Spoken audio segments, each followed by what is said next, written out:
jàngeen jëf ci ànd bi ak ñun ITV waxtu xabaaru marax yi la gën a fees bokk na ca ni lu jëm ci concours général 2021 maanaam xool élèves yi ñan ñoo gën a xarañ Mariama Ba jëlati raw gàddu gam waaye njiitum réewum Sénégal président Macky Sall kàddoom jot naa jip ci wàllu guri mel yàq bi ci école ca nemeeku kom dañ ci ñëw tam ak professeur Souleymane Niang mi nu daal di dara jaale ba ci gub tey ji la jëm ci concours général boobu leen fàttali ni Ndeye Awa Sarr moo jël xaw ga dañu ñëw ci biir xabaar nu mu gën a yaatoo da ci bokk itam marché Sandaga ci boppam jamono ji tembe coow la jeexagul diggante maire Dakar Plateau ak maire Ndakaaru waaye loo ci mën di dégg maire Ndakaaru moom di soo xam El Wardini nee na ak lu mën di xew du bàyyi kenn muy màbb loolu nga xam te bii lu ñëpp bokkulam cay tam mu nekk symbole lu di mel tax mu ni cay yoon la ko jëmee ay kàddu jib na jàngat daañu ci ànd ak Aïssatou Kane ci biir xabaar yi dana ci bokk lu jëm ci mbënd ma ci daanu ko Touba quartier Ndamat rawatina ONAS dem ca barab bu ni mel nemmeeku yàqu-yàqu yo kem kàttan ña ngi koy def ngir ndox ma man faa jógeem dañ ci ànd correspondance góor a ndaak long dana ci bokk itam lu jëm ci toog tekki ci réew mi mën naa nekk ab doomu Gabon mi ngi nii étudiante la waaye ko ci koccal jënd ak jaay ak togg ak la ca ajum la yore njabootam moom boppam daañu ànd ak gëstu Omar Kane nit ki ñu song faram fàcce gi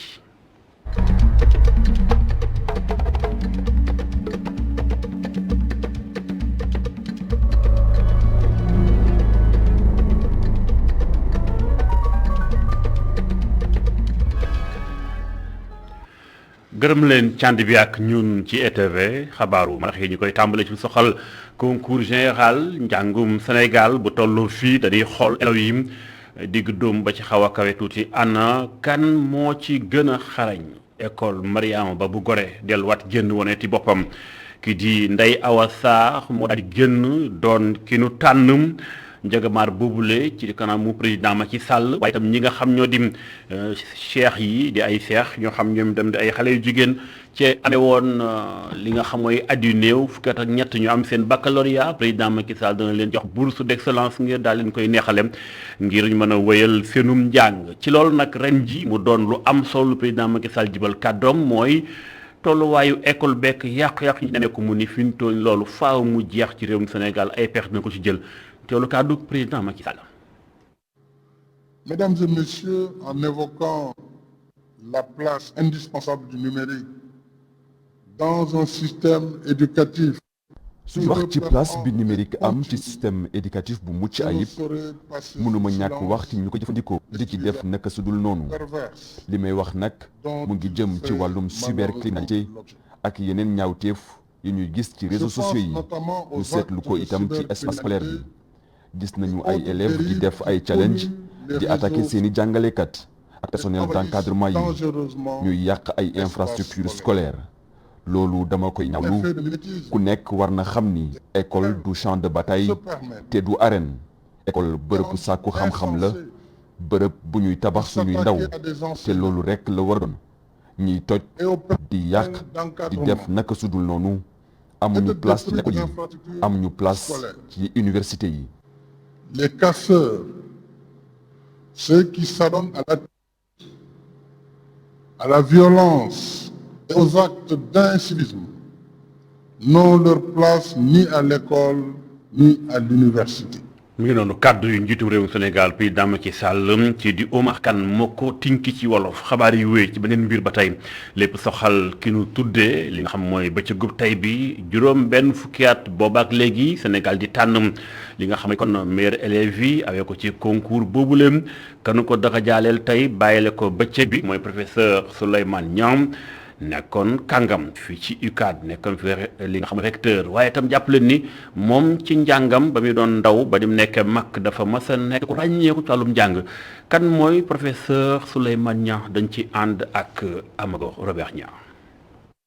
Souleymane Niang mu ngi gane ci àdduna ci atum 1931 ca Matam waajuram bu góor di Thierno Amar Bayla di woon boroom xam-xam bu mag bu ñu ràññee woon ci diwaanu Dunga Ouro Alpha dib diwaan bu nekk ci Bokki Diawé ginnaaw bu mu jàngee alxuraan ba noppi ci lañ ko dugal ci daara nasaraan bu muy am juróomi at ci xam-xam ñu teel ko ci ràññee si noonu lañ ko yóbbu ci collège Blanchot ca Ndar laata ñu koy indi fii ci lycée Van Vollenhoven fii ci Dakar ngir mën fee def lii di terminal ginnaaw bu mu amee bagam ci atum 1949 ñu ràññee ko lool ginnaaw bu ñu ko tabbee jox ko raaye bu njëkk ci wàllum chimie philosophie ak mathématique si noonu ñu may ko bourse mu daldi mën dem jàngi ci tugal foofu nag mu dalloo fa ci classe préparatoire ci licence d'enseignement ci mathématique Souleymane Niang ci atum 1954 lay am ñaari DEA jëm ci mathématique ak astronomie ci université Paul Sabatier ca Toulouse ginnaaw loolu mu daldi dellu si waat fii ci Sénégal di jàngale ci école normale William Ponty bu Sébikotane xam-xamam daldi dal ci nopp ki nga xam ni moo di professeur de mathématiques Raymond Riffon nekkoon maître de chaire ci wàllum mathématique ci université bu Ndakaaru si noonu nag la ko daldi woowee ci wetam ngir mu nekk ki nga xam ni moo di assistant wam di ko jàppale mu nekk professeur titulaire de classe exceptionnelle ci mécanique rationnelle ca département bu mathématique ci faculté bu science ak technique bu université Cheikh Anta Diop Souleymane Niang nekkoon ku ñu ràññee woon lool ci wàllum science nekkoon itam recteur bu université bu Ndakaaru ci atum 1986 ba 1999 jaar-jaaram ci daara ji kawe ji nag Souleymane Niang ràññeeku woon lool ci ki nga xam ni moo daan défendre li nga xam ni moo di liberté académique ak li nga xam ni moo di franchise universitaire professeur Souleymane Niang nekkoon itam ki nga xam ni moo doon dalal étudiants yi ci année 1988 ci crise politique bu amoon fii ci Sénégal ci atum 2006 ñu tabb ko mu doon recteur honoraire bu UCAD doon na tamit ku taxawal li nga xam ni moom la ñu woowee Académie nationale des sciences et techniques bu Sénégal si noonu lañ ko tuddee prix bi nga xam ni mooy ràññee boroom xam-xam ak gëstukat yu gën a mag ci Sénégal professeur Souleymane Niang daal di génn àdduna altina fanweeri fan ci weer août atum 2010 waaye ay jëfam di wéy di des ci boppu askan wi. jaajëf Amagor Robert Niang moom professeur Souleymane Niang mu sax turam du fay ci njàngum Sénégal ndax université bi ñu war a samp ci Matam turam lan ko war a jox kon jàpp leen ko professeur Souleymane Niang turam daañu ko tuddee université ba ca daanu Matam kàddu njiitu réewum Sénégal président Macky Sall. xibaar yi wéy ba tey ak mbirum Covid tolluwaayu réewum Sénégal jàpp leen ko tey ji am na lu néew fukki nit ak benn yu génn àdduna waaye téeméer ak ñeent fukki juróom-ñett ñoo xam te ne bii dañoo daal di amee feebar bi lu ëpp juróomi téeméer weex ba del seen ay mbokk boobee fekk na ñàkk yaa ngi wéyandiim ñu ni mel nag amoon na ñooñ ban ñàkkoo seen ñàkk bu njëkk waroon na tollanti ba léegi dose yi manqué woon na ci réew mi waaye am na yu tàmbale ñëw Philippe Maguilène Senghor ni waaw jot na lu néew fukki junni ak juróom ci ay ñàkk yooyu nag tax na ba ñi war a mën a jël seen ñaareel bi cumb ci AstraZeneca dina mën a nekk dina tax ñu laaj ñenn ñi ana fu ñu toll ak seenum ñàkk ak fu ñu koy waajale ñu ànd ca gëstu Abdourahmane Ly. ñu bëri si ñu toog fii di xaar dañoo ñëw ngir ñàkku si vaccin bu ñu tànn di Johnson & Johnson bi ñeneen ñi nga xamante ni dañoo ñëwoon ngir jël seen ñaareelu dose vaccin wu AstraZeneca daanaka dañoo ñibbi waat seeni kër ñàkkul dina am ñu dellu si waat si ngoon si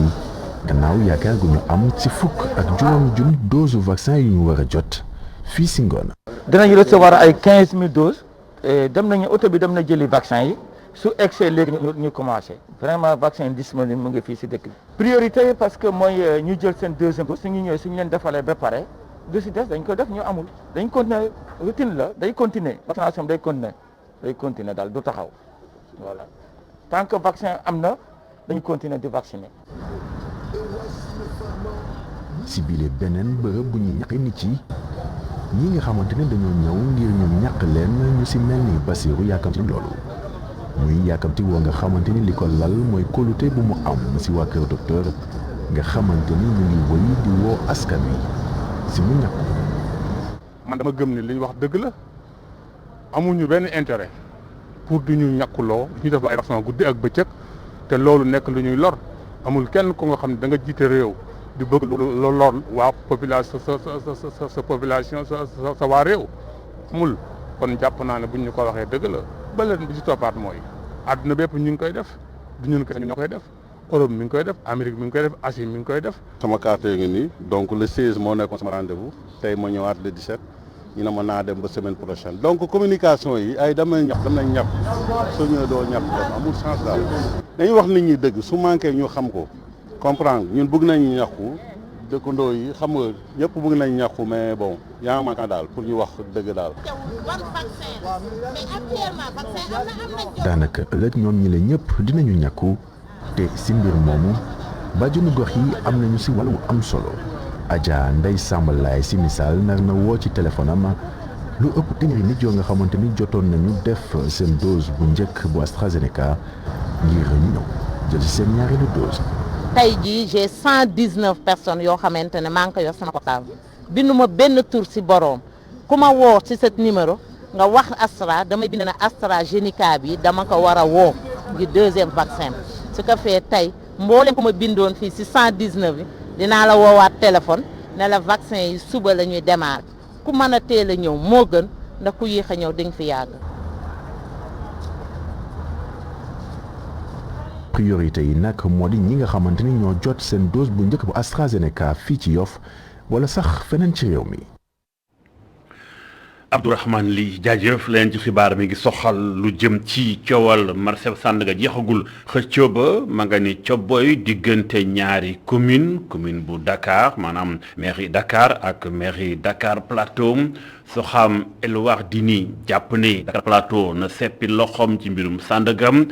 moom tamit maire Dakar Plateau Aliou Ndoye jàpp ni moo ko war a yilif lu mu ci man di doon moom maire Dakar bi nenam dañoo war a sàmm ni mu ko tabaxe woon boobu lépp tabax depuis yàgg na ay atiyaat bu baax léegi lu war a sàmm la loxo wuru koo laal ba koy toj loolu la jàpp ni kon dem ci yoon mënta ñàkk waxtaan nag ay conseillers yi koy xelal ci wàllu guddi mel ngir mbir mi dem ca kanam mu taabali yoon ñu xuus ànd ci gëstub Aïssatou Kane.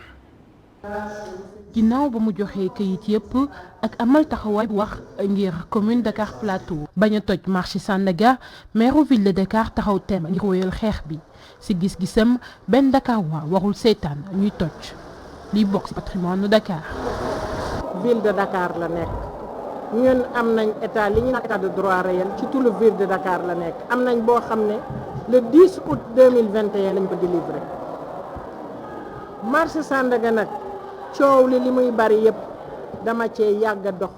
yàgg cee wax ay nag boo moomee am sa moomeel benn nit jógee fale daal di ñëw ne da koy toj yow mi nga xam ne yow lañ ko dénk parce que man Sandaga dañ ma koo dénk maay maire de Dakar bu bokk ci patrimoine ville de Dakar dama ko war a défendre ci loolu laa taxawee ma ci leneen taxawee ma ci pour ñu jox ma marché taxawee ma ci pour ñu jox ma xaalis. kii bokk ci conseil yi di ñaawlu ñetti këyit yu ñu jagleel ci benn fan kii di Aliou Ndoye moom jàpp na ni lii day firndeel ni ab xeexu nguur bi la ngir daaneel ville de Dakar. donc daal jàpp nañ ne mbir mi du dara lu dul politique politicienne même acteur même méthode. kayitu Sandaga ville de Dakar moo fa nekk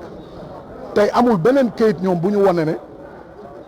propriété bi jóge na ci ville de Dakar dem ci commune Plateau te boo xoolee ñoom at yi sukkandiku. pour toj Sandaga yëpp ci benn fan lañ ko def te loolu administration gaawewul noonu. maire bu Dakar fas yéene yóbbu mbir mi ci kanamu yoon ngir muccal lii di patrimoine ville de Dakar. man bañuma mais moom non buggul ñu bokk ko nañ ko nangu ci man jox ko moom mu tabax ko mais loolu est-ce que yenn na maana man nag loolu duma ko nangu. comme que Sénégal état de droit la damay dem ci yoon avocat ville de Dakar yi danañ dem ci yoon lu ñu yoon may ñu jël.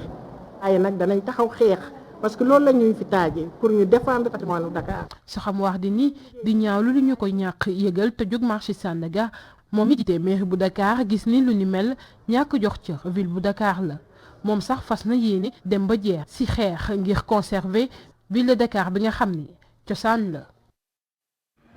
Aïssatou Kane jaajëf ñu jógee ci biir xolu Ndakaar xus jëm fee di Bambilor ña dëkk cité Kalia 2 ña ngay tëmb ndoxu taw yaa ko sooke seen xoboolu muyukaay fees ñu du kenn ku may du promoteur ba leen jaay dëkkuwaay yu ni mel donte njëgg cheikh na lool la mu waroon defu ko ba assainissement ba tegu ci yoon lii moo tax ñu ñëw bu defu ndànk daañu leen dégg ak moom ci wàllum yoon boobu le promoteur nag lu ni mel tax na askan wa ŋàññi koom ñu xuus ànd Bambilor ak gëstu Babacar Seck. ñu ngi cité Kalia 2 fii ay waxtu ginnaaw taw bi ndox mi mu ngi desandi ba léegi ci mbedd yi ñetti at mu ngi nii ña fa dëkkee di dund lu ni mel. xool bu jeex dëggantaan la ñu am tey suñu xol jana parce que ñëw jënd suñu ay kër au début ba ñuy jënd jaay ñëwoon lii c'est le minimum quand même boo defar cité nga prévoir minimum yooyu eau usée lu koy génnee ci cité bi suñu doom yi ñu ngi nii mënuñu génn foo en pleine vacances ñun ñu ngi nii xool suñu oto yi kenn mënul génn fii bu taawaatee guddi ndox bi di dugg si biir courant bi waa là c'est un risque yaa ngi koy constater seen bopp risque la pour ñëpp ñu dëkk fii ndox ak courant bu nekk mënul nekk. société immobilière espagnole SPDI bi nga xam ne moo leen ko jaay mu ngi wéy di tàng xam lu ñuy dëkk ci Kalia 2. donc négocier nañu ak ñoom ba sonn ñuy constater que lu ñu def yëpp ñu am résultat bi c'est la même chose chaque année donc réglé wuñu ko ñu nekkoon di négocier ak ñoom tout le temps lu ñuy wax leen société faute donc ñun on va aller fi mbaxane doone benn comme ni ñu koy waxee def mbaxane doone benn comme ça ñu réglé ñu problème bi balaa ñu dem parce que dañuy dem d'ici quelques mois bu ñu paree di jaay ko dañuy dem seen yoon. ñi dëkkee Kalia 2 ñu ngi artu ñi nga xam ne bëgg nañu faa jënd ay kër ne des na mucc ayib. donc ñu war a jëndi fii aussi ñu attirer seen attention pour wax leen ni attention da ngeen a jaay ay kër mais est-ce que li ngeen wax yëpp di ngeen ko gis maquette yu rafet yi ngeen di wan ci télé bi maquette yu rafet yi ngeen wan ci réseaux sociaux yi ci internet bi lii mooy réalité bi tey mu ngi nii donc la cité Kalia 2 de la SPDI lii lañ ñu jaay du maquette yi lañ ñu jaay donc ñoom tam ils n'ont qu'à faire attention bu ñuy jënd ñu xool bu baax lu ñu def. ci kër bi ñu dëkkee cité Kalia 2 bu weesoo jafe-jafe yi nga xam ne am nañ ko ci wàllu assainissement ak ndoxu taw yi nga xam ne mënul dem tabax ya ci seen bopp moo jaarul yoon. Babacar Seck jaajëf li nga xam ne mooy relation bu ITV ubbil nay buntam waa cité Kalia 2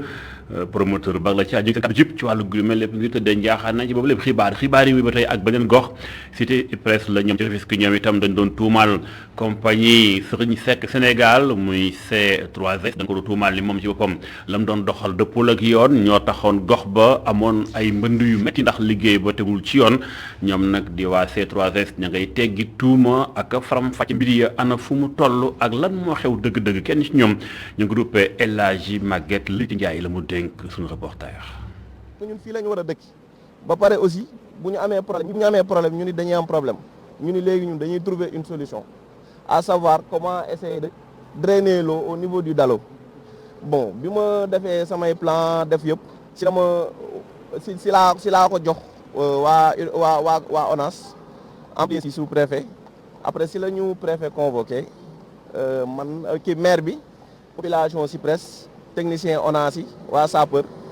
ci lañ ne ma expliqué leen man projet bi ma fi bëgg a def si laa leen ko waxee ñu ni ma nag yow da ngaa baax di def rek mais fii boo xamoon li fi nekk ci ndox chaque année li ñuy daj fii nii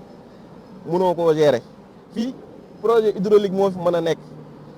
mais instant bi ñu toll nii solution d'urgence lañ mën a def maanaam xool nu ñuy régler problème bi balaa nawet bi di ñëw ci la technicien ONAS ak waa sapeur ne li gën a jàmp fi mu toll nii mooy réceptacle bi nekk fee ñu yokk capacité bi yokk suñu système de pompage bi au lieu ñuy utiliser motopompe ñu utiliser électropompe. da xool bâtiment C3S ni yeneen bâtiment yi moo nekk nii mais tey jii nii ñun li waral li dañu bëgg a wax population bi que ni ñun ñoom ñoo bokk même problème mooy que ni ñun ñëpp ay victimes lañ parce que tey ñaari buntu la ñu amoon benn ci route nationale bi ak beneen bi féetee ci ginnaaw suñu bunt bi ci ginnaaw mënatuñ ko utiliser donc tey problème bi ñun ñoo ko bokk. jógee Rufisque xuus jëm daanu Touba foofee tam jàppale ni ay gox yu quartier yu bari ci biir Touba ndox ma nangu woon na ko Ndaamaatu bokk na ca lu mel moo tax ñii di ONAS ña nga fa woon ca barab ba ngir jéem a xool pexe yu mën a teg ba ndoxum taw mi génn kër yam lu di mel moo tax kilifa ga def na tukkim nemmeeku nee na bépp matukaay daañu ko jël ci teewaayu Gora Ndak Law. mu ñëw nemmeeku ci yàqu-yàqu yi taw yi amal ci dëkk bu sell bile njiital office national de l'assainissement du Sénégal jaxle ci lu ni mel Ababacar Mbaye dalal xel yi ginnaaw ba muy xamle ne fas yéene ni ñoo dimbali ñi loru ci mbënd yi lee. ne aussi dañuy war a am obligation waxtaan ak askan ñi nga xam ni ñoom moom li nga xam ni ouvrage yi lañ leen defal muy mbirum eaux pluviales yi comme mbirum eaux usées yi donc moo tax lii ñu fekk fii ñu ngi koy rafetlu bu baax. ñu déglu leen wax seen njàqare te ñun aussi ñu partagé ko parce que ku ci nekk da ngay mën na nga xam ni li mën na la dal mën na dal sa mbokk donc di wax ne rek partager kon ak yéen. ci noonee njiital ONAS xamle it ne daañu indi ay solution ci na mu gën a gaawe ngir saafara jafe-jafe yi nekk ci dëkk bu sell bii ñun ONAS Touba ci kanam mairie ak projet Promoville ñu xool naka la ñuy réfléchir naka la ñuy càmbale li nga xam mooy réseau de drainage pluvial suñ ko xoolee ba pare ñu xool naka la ñuy bloqué ndox taw boo xam ni mën na dem ci koñ yi te dugg ci kër yi mu dem ci tali yi te dugg ci kër yi mbedd yi te dugg ci kër yi ñu bàyyi foofu am ndox moo gën ñu bàyyi kër yi am ndox. Ababacar Mbaye yokku ca ne ay moto pompe yi te fas nañ ko indi ci dëkk bu sell bile ngir jàllale ndoxum taw mi donte loolee sabab ba du leen lu dul fexe ba may askan wi ñu aat ndiku ci jafe-jafe yu ñu nekkee. ñu xool naka la ñuy yokkee capacité pompage bi en quoi faisant donc mur bi dañ koy gën a yëkkati mais avec une assurance en sécurité ba nga xam ni ndox mi déjà donc su demee ba nga xam ni ndox mi mën na yokk en capacité donc ñu def loolu pour que quand même li nga xam ne fi ñëw mu gën a rester sur place. fexe ba def Touba dëkk bu amul benn jafe-jafe ci wàllu mbënd loolee di xemmemteefu gouvernement bi bu ñu sukkandikoo ci njiital ONAS mu di xemmemteef bu jote gi sa jafe lool ginnaaw taw yu njëkk yu metti yi Touba am ak yàqu-yàqoom yi ñu nemmeeku. Goro Ndak Lo jaajëf ñu wax ci mbirum tàggat yaram xam ngeen ni Lionel Messi jóge na ci Espagne ca Barça léegi ma nga ca France ca Paris Saint-Germain numéro 30 ba muy sol tax na ba léegi ñi jaay ay maillot xéewal ga jóge na ca France ba ñëw ci Sénégal gi ndax ma ngay law ñu fi jaay maillot mbir yaa ngi tàmbalee dox lan daan jaayee xëy na benn léegi yegg na ci ñaar maam daan jël 1500 mi ngi ci 3000 francs CFA. li cay jaay ni kon mbir yi mi ngi dox bu baax ñu xool gëstu Boubacar Dieng. bile mayo fans yu bari yu PSG moom la ñuy wër ci bile boutique dañ fiy jaay ay mayo ak yeneeni article mayo Paris bi nag dafa tàmbalee ñàkk ci marché bi loolu bi Messi ñëwee PSG ba léegi. waaw tay mi marché bu baax moom. macha allah moom temps yii mu ngi marché bu baax wax dëgg yàlla ñu ngi ciy gis suñu bopp daal may jaay may bëri moom macha allah ba wàcc ñëwee ba léegi moom yaa ma gën a xam gaawoon na mais léegi dafa gën a gaaw partout instant yii dafa manqué sax man bëri de du ma ko dafa manqué. si noonu njëkk yi daal di yokku. yëpp augmenté wu na yoroon jar 1500 léegi muy jar 2500 3000 yu ñu jar ay 4000 léegi muy jar ay 6000 7000 yu ñu jar 6000 7000 léegi muy jar ay 10 000 ñu gën a augmenté wu daal. ñi nga xam ni itam ñooy bind tur yi ak numéro yi ci mayo yi gis ci seen bopp ci bile boutique mbir yi dafa tàggatémbe woon waaye bi Messi ñëwee Paris ba léegi mbir yi daldi doxaat firndeli xar kanam gu yànje gi Fodé Sano amee bi ñu koy laaj. waaw mais Messi kay mu ngi dox parce que depuis kii Tabaski ba léegi affaire dafa taxawoon waaye Messi transfert yi ñëw Paris moom client yi ñu ngi rek chaque jour ñu ngi ñëw di floqué ak yooyu xam nga. affaire mu ngi dox sax wala vraiment. loolu bëri na tuuti bëri na mënuma à peu près moo kii bi ki nombre exact bi ñu def ay kii na def nañu kii conséquent. une dizaine quoi dizaine par jour waaw. dañu fa 2500 2500 3000 2000 ça dépend. Paris ba Dakar ñëw ku Messi ànd ak yaakaar gu bari yaakaar googu ànd ak mbégte goo xam ni dafay doxal liggéey bi ci xarale yu yees yi. njaayu ko numéro 30 bu PSG bi moo fa gën a fës. Boubacar Dieng bu fekkente ni numéro ba Messi di sol mi ngi dox ci Sénégal ñi tam ña ngay doxal mooy sunu gaynde yi waxambaane ci wàllum basket ña ngay waajal tournoi war a am ca fi nga xam mooy Kigali doonoon jot nag raaya wi ci kilifa yi ngànk boobu lépp discipline ci ministère bi dénk wàllum sport. kenn ci ñoom ñu ko duppee Léopold Germain Senghor kàddoom jot naa jib moom Léopold Germain Senghor moom la mooy directeur de la haute compétition la mu dénk suñu reporter. monsieur le secrétaire général du ministère des sports moo représenté woon tey monsieur Mataba ministre des sports tey nag jox nañu drapeau bi Youssoupha Ndoye muy capitaine équipe nationale bi juste pour ñaax leen pour que en tout cas lépp lu ñu war a def foofu. ñu def ko ci ay anam yu baax parce que état bi toogul seetaan leen parce que lépp lu ñu woon def benn def nañ ko ñaar wala ñett parce que changé nañu hôtel standing hôtel changé nañu aussi effectif parce que effectif bi lépp lu ñu soxla lu ñu laaj muy staff technique muy staff médical bi comme sur le plan administratif ñun yokkal nañ ko ba nga xam ne doo fi dégg problème mu prime doo fi dégg problème mu hôtel doo fi dégg problème mu transport gis ngeen ko sax tey fii ñu ngi defee remise de drapeau bi fii Dakar Arena il n'est pas donné à chaque équipe nationale d'un pays am structure infrastructure bu mel nii donc loolu yëpp en tout cas état bi je crois que moom lu ko waroon yëpp def na ko léegi nag lu ñuy ñaan ak lu ñuy ñaax tamit suñu équipe bi mooy ne en tout cas ñu def comme seen devanciers yi ñu doon def indil ñu raaye bi suñ ko mënul tamit ñu nekk ci podium bi parce que loolu mooy objectif fédération bi pour ce qui concerne Afrobasket 2021 fële ci Kigali.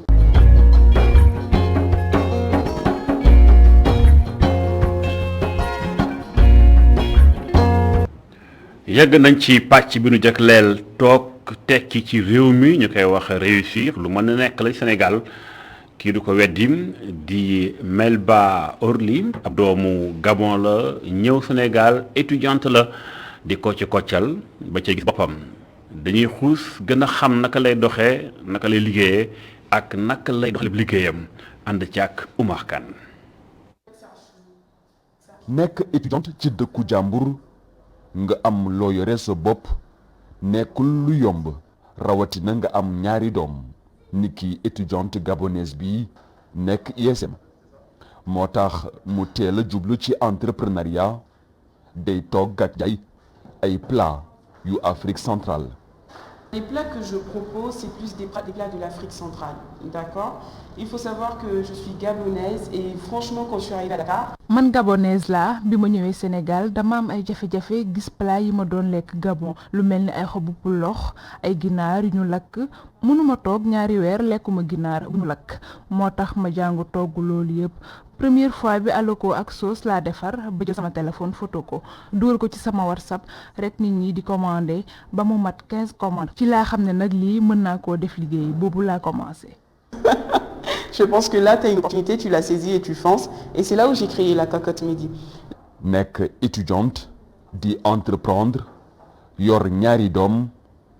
naka la Melba Orly di gérer loolu. L'habitude, quand je me lève, je dis, bon, voici mon planning de la journée, je fais tout pour le respecter et je fonce. Et ça en va de même pour mes enfants. su ma yeewoo damay xool sama planningu bés bi ma xam li may xaar rek ma jóg sama doom yi alhamdulilah léegi ñu ngi màgg su ma yeewoo damay wax ak ñoom wax leen ni tey dama jàpp journée bi yëpp doo leen ma gis waaye def leen lii ak lii su ma waxee loolu ñu ne ma waaw mais naa leen jëndal dara waaye li ci gën a am solo mooy dama bëgg li may def rek loolu rek moo tax may sawar. Aussi savoir apprécier son quotidien. C'est genre, j'aime tout ce que je fais. Donc, en fait, je le fais pas par contrainte, je le fais parce que je veux le faire. tey ci menu bi yàpp mbaam bu ñu lakk ay cuisse ak laafu ginaar yu ñu lakk itam ay plat yu muy photo dugal ko ci réseaux sociaux yi. Ici sur Photoshop, soit je le mets directement sur mon ordi. rek commande yi tàmbali ñëw heureusement livreur bi sorewul. Donc, du coup, c'est ça comment et la dame, elle reste tey Melba Orly nekk jigéen bu dépendrul ci kenn ci xaalis lépp moo koy gérel boppam. Que ce soit financièrement, parce que cela fait déjà 2 ans. ñaari at a ngi nii man maa yor sama bopp lépp maa koy gérer sama bopp sama logement samay facture samay doom lépp maa koy gérer sama bopp. Tout est vraiment à moi, c'est moi qui gère tout.